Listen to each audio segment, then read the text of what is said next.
Yeah. And we're live on Doha Heat. Good afternoon, everybody. I hope that you're enjoying your weekend. And in the studio today, we have a special guest who, as usual, we like to allow her to introduce herself. So without further ado, go ahead. Who are you? Hi. And how are you? Hi, I'm great. Hi, everyone.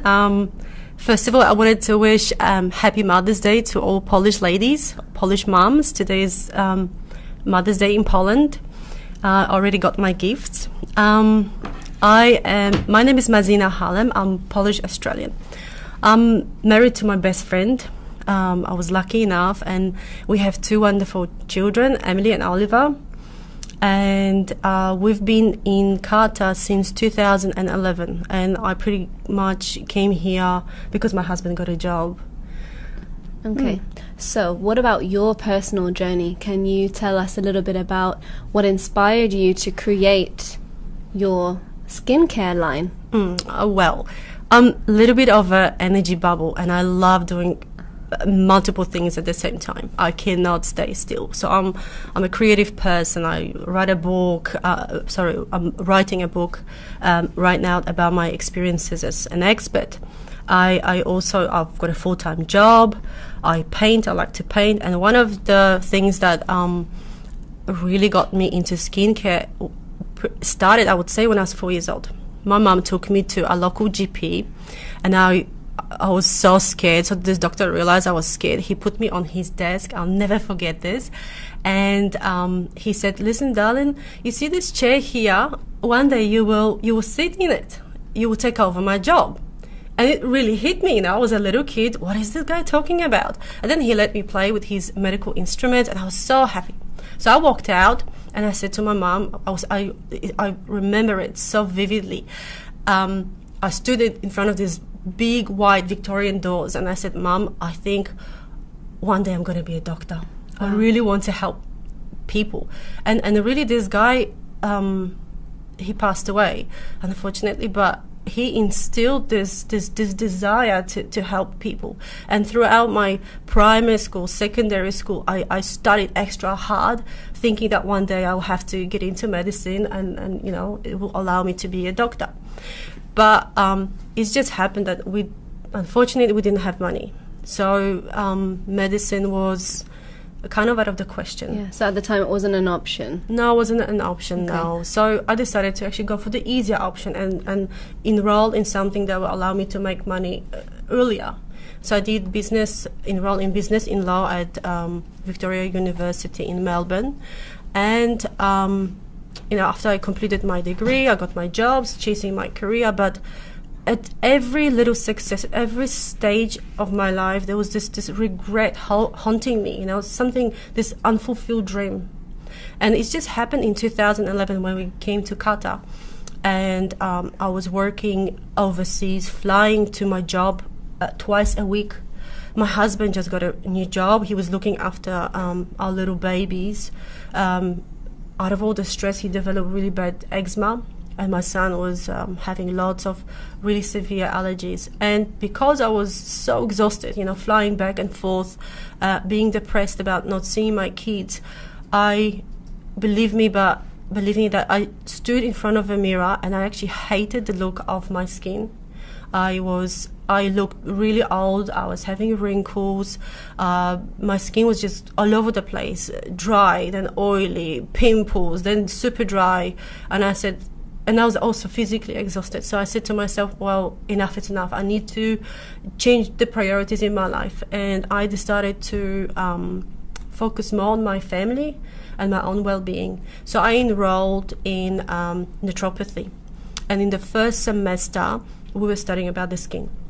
And there were some statistics that really hit me. Really, really hit me because I had little babies back then. Well, I was thinking more of my daughter. One of them was that around 2006, there was a study done on American teenage girls. And about 80% of them already had little tumors in the breasts. And I thought, oh my gosh, I don't want this to happen to my daughter. Also, we learned how the mainstream skincare industry does not really care about your skin. More, they focus on marketing, is that correct? Marketing, money, I know, going for synthetic products instead of the natural. And as well as, all this was happening. I was studying, learning more, and I really enjoyed it. So I decided to do natural skincare. I became a natural skincare formulator. So I studied for 3 years, and I completed my study last year. And throughout the study, we had to do a lot of research, practical exercises, and thankfully I helped my husband. My son is not getting allergies, and also my face, my skin. I'm pretty happy with my skin. I'm finally growing hair. So it really helped, and I love it. And so in November, I decided to go public with my products. And as being this creative person, I did it all myself. So all this marketing stuff, Facebook. I'm a big amateur of Facebook, but it's happening. Yeah. So when I went to the public, it was so wonderful. People were contacting me, asking for advice. We were studying the skin, the daily habits, and I was able to create product based on people skin requirements. Mm-hmm. And I got so many wonderful comments. It was so motivating, so inspiring. I remember there were 2 instances where the comments actually made me cry, because I really did not realize that it's going to be so big, and how hungry people are for finding new ways to help them with, let's say, long-term issues. Yeah. So say more about when you were a young girl and you had this deep desire to want to help others. Even though that first dream of becoming a doctor wasn't there, how have you found that dream through your skincare line? Actually, this is very interesting, because I think the desire to be a doctor, to label myself as a doctor, that wasn't the primary desire. I think it was more about helping people. So contribution, giving back. And trust me, now I feel like I'm inventing things. I'm creating things that are suited to not just one product fit all, but in every one of us, every person is different. They have different needs. The skin is different as well. So now I can focus on individuals. So sort of, it is kind of like customized. Yes, customized, but it feels like, being partially a doctor, because you come to me, we sit down like this, we talk, we discuss various aspects of your life, your skin, what are your desires when it comes to, your appearance, whatever, and then we design something together. Mm-hmm. And I also, as I said, I'm not really interested in selling the products. I also want to spread the awareness, because there are so many very simple ways that we all can apply and make a huge difference.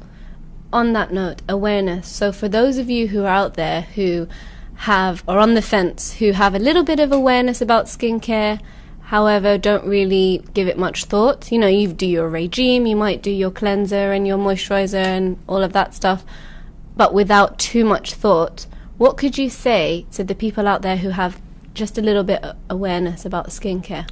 What might they not know that you know? Okay, there's just several very basic things that I actually, when I was preparing for this interview, I realized that it's not going to take me 20 plus minutes. It's going to take me 24 hours to cover everything I would like to cover. But just in broad terms, first of all, I think it's very important for us to understand our skin. What it is, why is it there, what does it do, and what does it need. So first of all, guys, the skin is not there just to look good. Okay, it does protect us from wind and, let's say, from rain, whatever, and some of the external, factors such as pollution and things. But it's also there to protect you from UV, from other free radicals, from viruses, from bacteria. It also excretes all the waste products, such as toxins, for example. It controls the temperature. It plays really so many different functions, so many important roles in our lives. So I think we really need to pay a little bit more attention to it, because it actually speaks back, throughout all the breakouts and stuff. It's a sort of cry for help. Okay. And the skin, as I said, it changes on on pretty much hourly basis. And you know how people say, oh, I've got a dry skin because somebody said so, let's say 10 years ago. Yeah. So you put one label to your skin and you keep it forever. Guys, it doesn't work this way. The skin, as I said, changes all the time. And it pretty much works same as you. It goes to work, does a hard work, comes back, rests, then it gets hungry. Okay? It does exactly the same thing as us. So our skin needs to be fed. That's it. It needs to be fed. So I'm just going to give you an example. So, for example, at night when you go to sleep, the skin works super hard. And it works so hard on producing new skin cells that kind of forgets about producing sebum, which is the natural skin oil. It becomes super dry. That's why I always say to my clients, that guys, before you go to bed, please put some sort of rich moisturizers or oils on your skin, because you will see great benefits. And then in the morning, the skin works really hard, so it's not really interested in absorbing anything. So do not apply your rich creams or serums, because I would say it's pointless. It's pointless. Okay. You just wasted your money. So just wait a little bit, and then noon comes, and we all are aware of the shiny T section, yeah? That's where the sebum production is the highest, but the skin does not produce new skin cells as much. And then around 4 o'clock, guys, this is the secret. Around 4 o'clock, go for your expensive stuff. Go and apply the nourishing masks, oils, whatever it is. That's the best time to do it.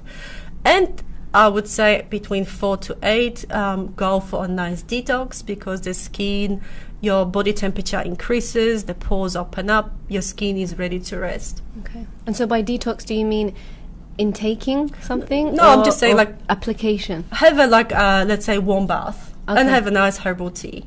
Okay, so both. So application upon the skin as well as physically drinking something. Yeah, that's it. Yeah, so just very basic stuff.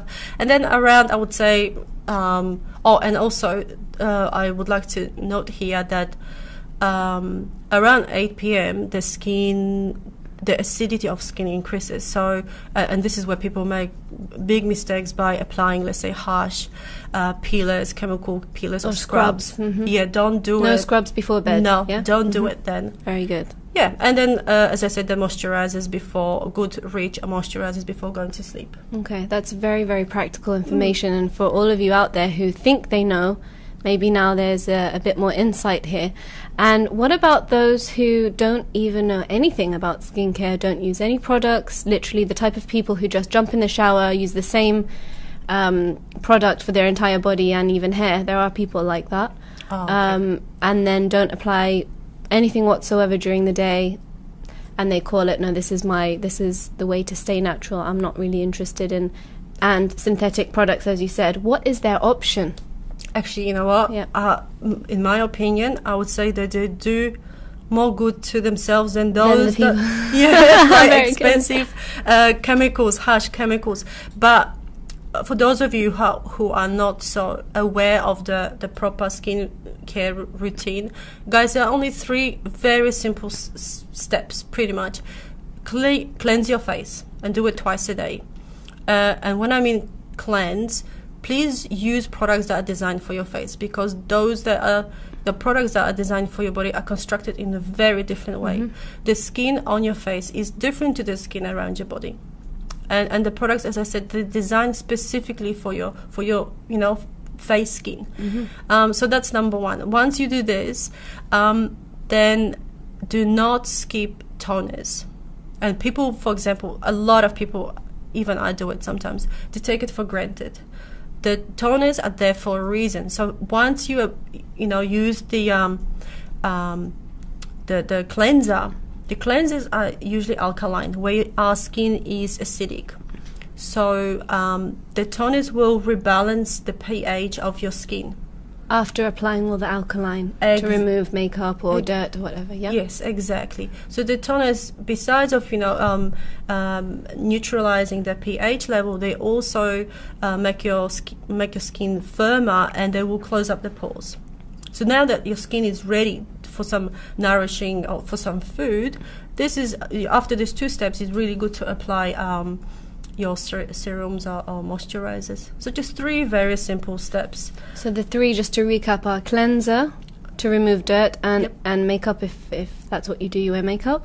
And then second, toner.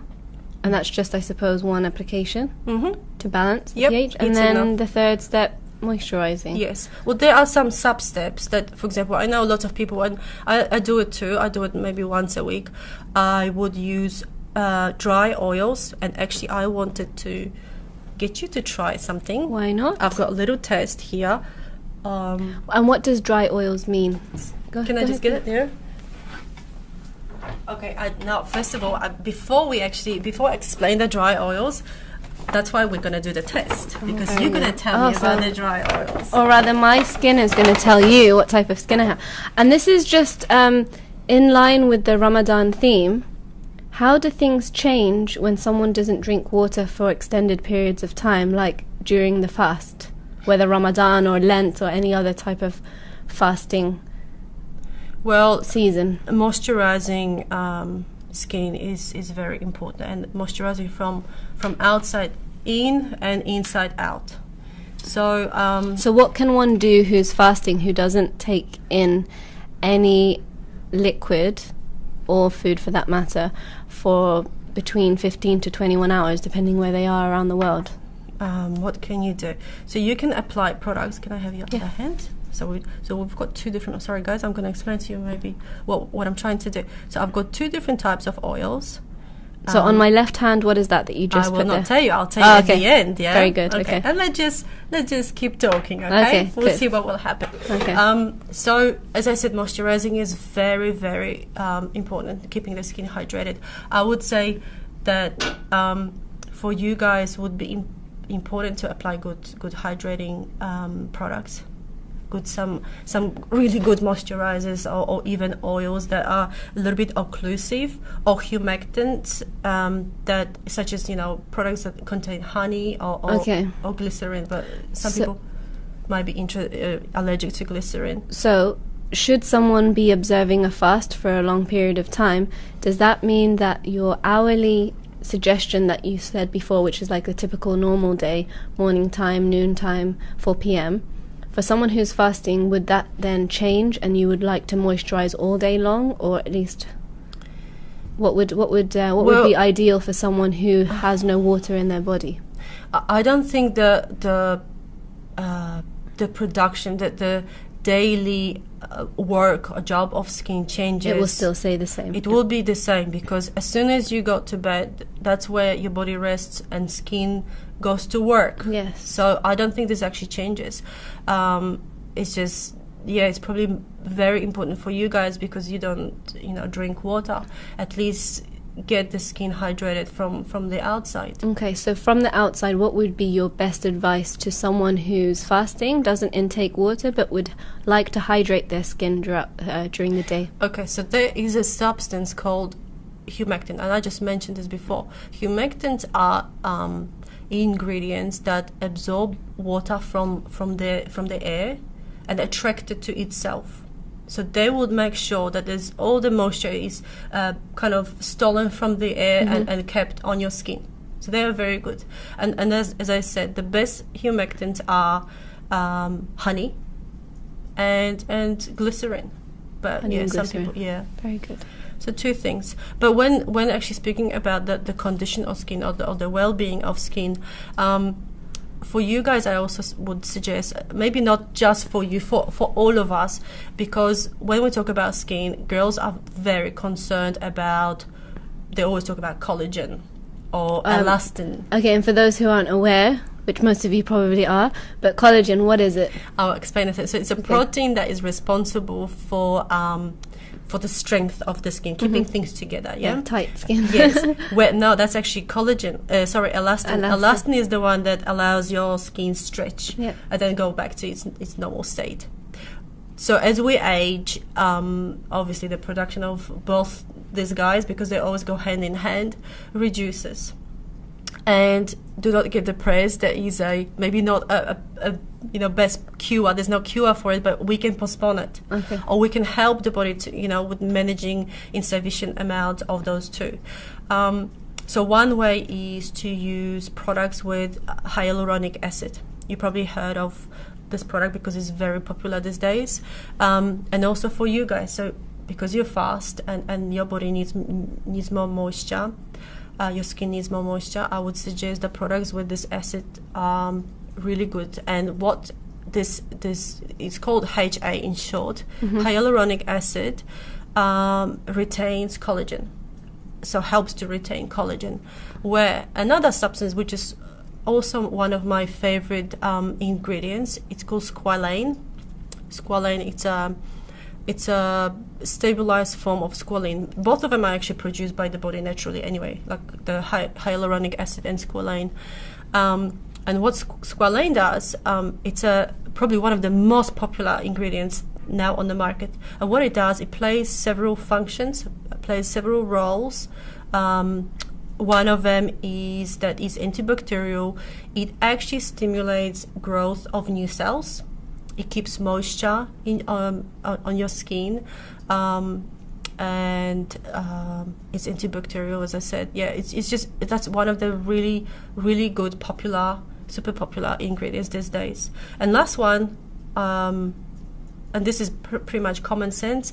Last one is products with antioxidants.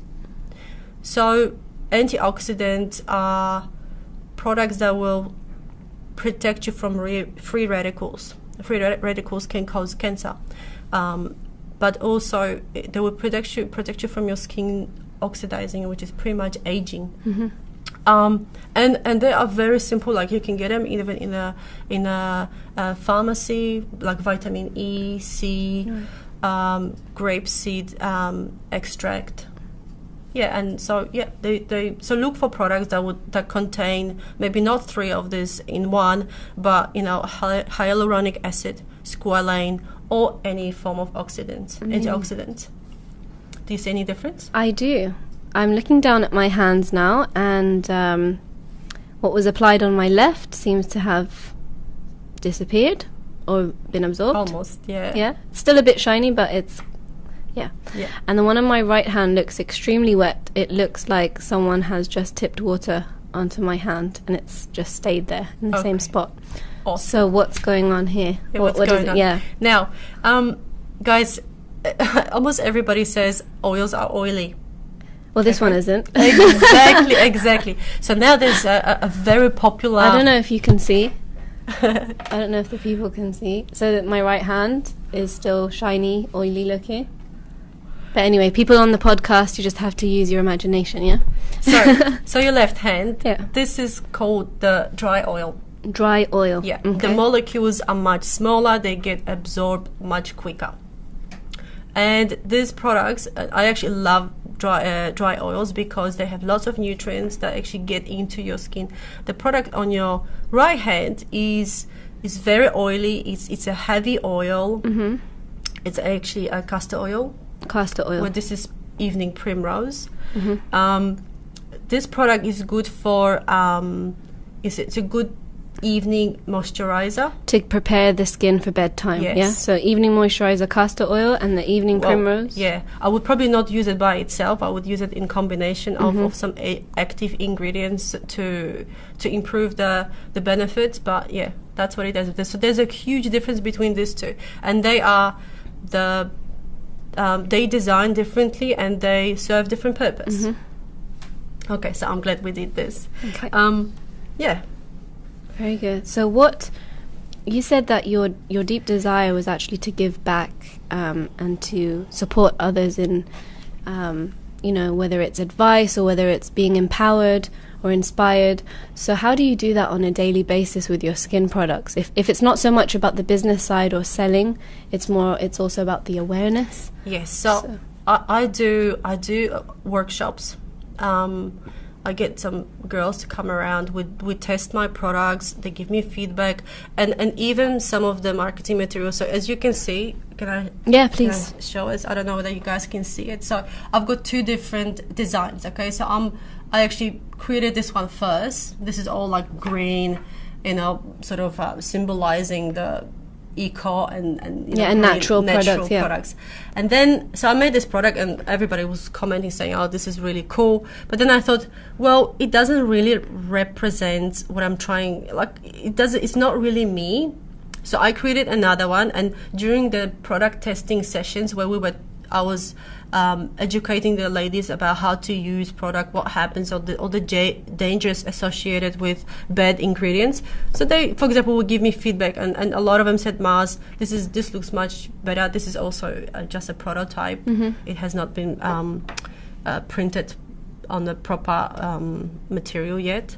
But so anyway, so what we do, so my whole business is based on people involvement, people participate, we talk about various things, and when I, for example, have girls coming over, we talk about their own issues with skin and what they would like to find out. So besides of this product testing, I also do an organic facial. So we use the products, we play with some of the ingredients, and sometimes when we have enough time, we actually make them. So I teach it because there are principles. You can't just go and mix up some oils and just apply it on your... done. Yeah. Actually, this happened to me last year where a friend of mine thought, "Oh, I can do what you do. It just seems so easy." And what she did, she got essential oils, 2 essential oils. She mixed them up and applied them on her face. The next day she calls me saying, "All this organic stuff doesn't work. It actually burned my skin."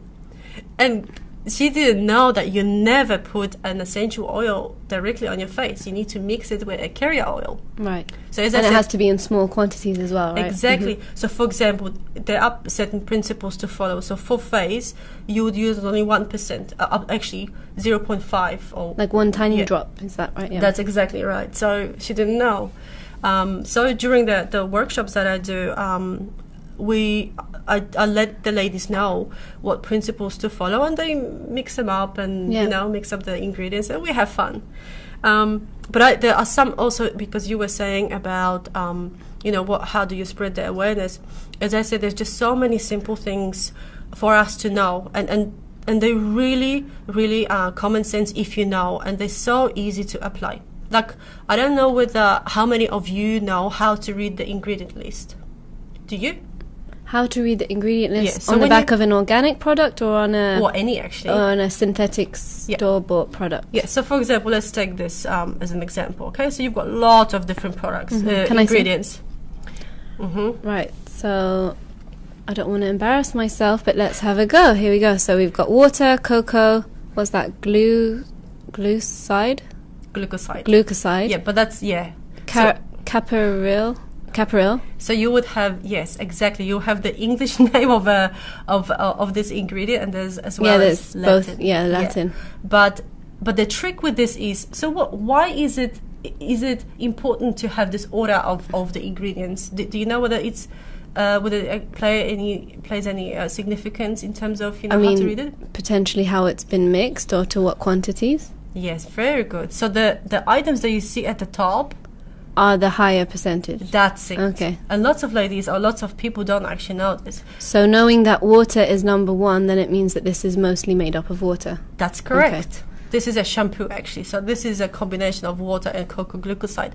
But you will see that, I would say, even between 80 to 100% or 90-something% of products, the mainstream skincare products will have water first. Okay. Because water is cheap.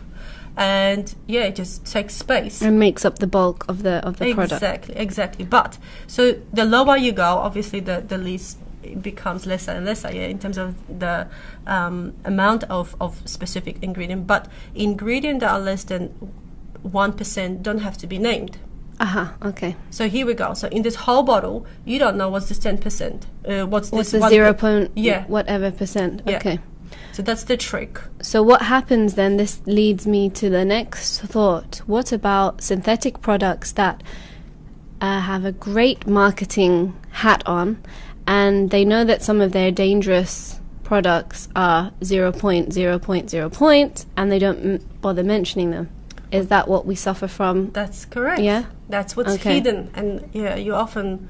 You just won't know. Okay. So how would this ingredients list, and this is non-synthetic fragrance, it's 100% organic, no preservatives, and no GMs. Okay, so how would this list differ from, let's say, a very prominent brand of shampoo sold in Qatar? So I would say that if you're lucky enough, well, organic skincare should have, for water-based products, obviously we'll have water first anyway. But for all the other products, you will see probably oils as number one, and then butters. And you will not see, I call them tongue twisters. Because tongue twisters. So no tongue twisters, guys. Yeah. That's how you know that it's a bit dodgy, yeah? That's exactly. And you are correct. Like, for example, for organic stuff, because this industry is not pharmaceutical industry, they would not claim, some sort of results that relate to drugs. So they would not say, oh, we will heal your acne or whatever. Right. Where a lot of the mainstream products would heal your acne. They come up with these wonderful promises. Your skin will look young in 10 days, even if you're 80 years old. Yeah. But usually doesn't happen. Another thing that actually really, really irritates me, you would see this beautiful organic label and it would say 100%, let's say, apricot oil. But it's never really 100%. No, it might be 100%, but when you look at the back, the apricot oil somewhere at the bottom of the ingredient list. So there is a whole list of, lots of harsh chemicals, and this poor 100% organic almond oil is somewhere at the bottom. Right. So you see, there's a trick. Yes. So marketing tools. Marketing tools. Interesting. Yes. And there's lots of really harsh synthetic ingredients to stay away from. Can we mention them here, because I think it's quite important for people who are out there to make your own decision whether you want to continue buying. We're not out to hurt or harm the synthetic industry at all. It's just you guys can make your own choices. Yeah, that's exactly right. And also I wanted to say that I know it took about 20 years to get rid of lead, but guys, these days you've got access to the internet, and you do your own research. Yeah. Do your own research. There's a website called ewg.com.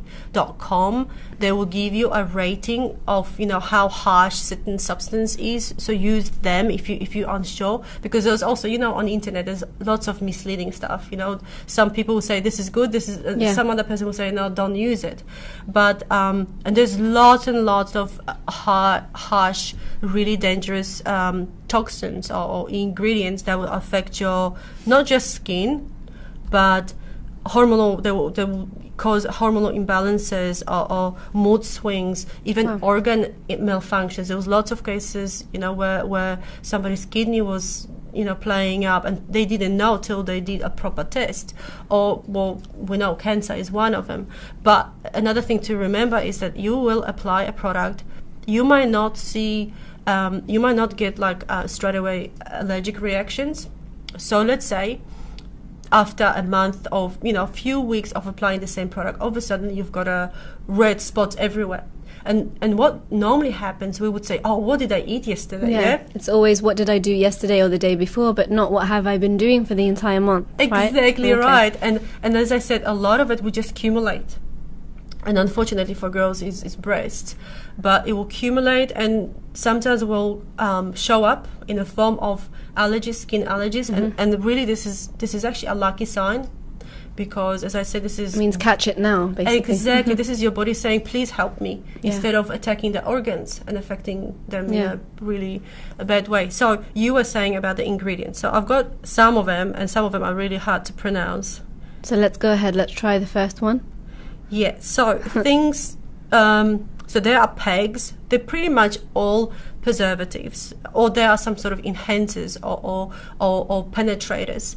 But some of them that are very common, the most common ones are pegs, BHTs, SLLs, EDTAs, 1.4 dioxane or propylene glycol, or even synthetic fragrances. And people don't realize that the fragrances... They just think, oh, it smells great, so I'm going to keep using it. Yeah, and this is the trick. Even when I came here, somebody picked up one of the bottles and tell me, oh, let me smell this. And I go, oh, no. Because she's not going to like it. No, it's not about the smell, guys.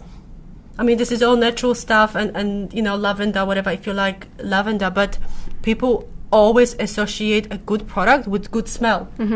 Oh my gosh, guys, please do not do that. But I also wanted to say that some of the organic ingredients, This smells good. will cause allergies. There's just about 2% of them, you know, if they are mixed with another oil, they might actually cause allergies. But they will be named on the ingredient list. It brings me to my next question as I hold this bottle, actually. I've noticed that you've said... Simple size. Yeah, no, this bottle. Oh. You've said ladies, ladies, ladies a few times now. What about for the guys? As I look down at this, it says beard oil. So, Yes. what's in it for the guys out there? So, okay, well, all Beard oil. these oils, well, yes, I'm sorry, guys. I didn't do it intentionally. All these oils are applicable to you as well, but I do have a special oil that is for your beards.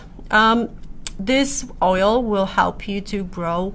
It actually stimulates the growth of your beard. It supports the hair follicles, makes it shiny. So it's a really cool oil. It's a very, very popular thing now on the market. Great. Especially those who are growing your beards out there. Yes. You can use that. So what about so we've talked about beards, we've talked about skin, we've talked about beards. What about ladies who want to take care of their hair? Because at the end of the day, hair comes from the scalp, right, which is skin. I actually, when I was still studying, and we were doing a lot of research, I designed my own product for her. And well, the shampoo, I do make shampoos. They're very gentle shampoos. They don't have any chemicals or anything. But there is one thing that we probably forget about. So, as I said, shampoos or any face washes, body washes have detergents in them. Detergents are alkaline. So this product that I designed, it's a pH balancing spray for hair. So what it does, it makes the hair pretty much shiny, but once again, same as the toner, it will rebalance the pH. I haven't seen any of them on the market yet, but you know, this spray has been successful, has been doing very well. Ladies, you know, it's a novelty thing, so people say, well, why would I want to spray my hair? What do I do with this? It's very acidic, this spray, but yeah. So it should be known that not just because it's acidic doesn't mean that it's going to do you harm. Rather, it serves a purpose to balance the pH levels. That's exactly right. Okay. If it's within the healthy pH level, which is 4.5 to 5.5. So in closing, I know there's so much to say, but we are pushed for time, unfortunately. But in closing, what would be your last words of advice or words of wisdom, or just even awareness about skincare and about all of these products which many of us are using and not realizing what the long-term damages might be? Yeah, well, I guess my message for you is it's never too late. So, and look for natural ways, because the nature supports us, has been supporting us from the beginning. And there's lots of natural alternatives. As I said to you, it's not just oils or some herbs or whatever. It's also the substances that are produced by the body that, you know, we can these days extract from plants, such as the hyaluronic acid or squalane. But you've got options, guys. There's lots of it out there, and I would always prefer to go for this long-term benefit. You know, it will take a little bit longer, but I will see the benefit sooner or later, versus this quick fix, maybe cheaper, maybe whatever, but it's quick fix that might give me some side effects. If not now, it could be in the future. So I would not, I'll always go for natural stuff. And arguably, it's not necessarily cheaper, right? Because there's a lot of things on the market that are extremely pricey. And sometimes when you go organic, it can either be in line or cheaper. That's what I've noticed personally. Yeah, well, actually, I was just talking to someone before. My products, I actually think it's kind of unethical to charge people humongous amount of money for, let's say, for 3 ingredients. So I made sure that they are affordable for everyone. And maybe because my principles, sharing the knowledge and the price and having fun while we design those products, got me to a stage where I do have a comfortable client base now, and a lot of them became my friends. And you've got loyalty. Yeah, and it just spread it. They just helped me build the business. And this actually brings me to another thing, another message that I wanted to pass here. Guys, I would love to take this to the next level. And what I'm meaning the next level. So as I said, I've learned so much. I've got a client base. I would like to team up with someone who shares similar values and someone that is aligned with my principles, who would like to make this the first Qatar-made organic skincare brand.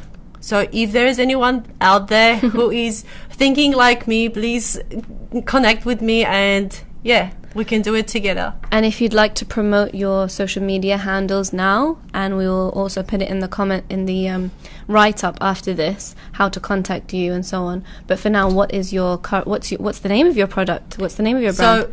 So the brand name is Emoly, and it's a combination of my 2 kids, actually, Emily and Oliver. Okay. So it's Emoly, and I have a Facebook page called the same name, Emoly. And I think my contact details are on it as well. Very good. And I'll be more than happy to have a chat with you, to let you know, to help you with any questions. Yeah. And likewise, if there's anyone out there who's interested in workshops, right? You offer workshops for large groups of people. I can imagine that those of you who are hosting, especially this month, you're bringing people together. It would be a nice changer to have someone give a workshop and spread awareness amongst those that you love and care for. Not just about food, yeah? Feed the skin. So, all right. So thank you so much for being with us. Thank you for having me. And we'll sign out now. Take care, Doha Heat. Till next time. Thank you, guys. Bye. Bye.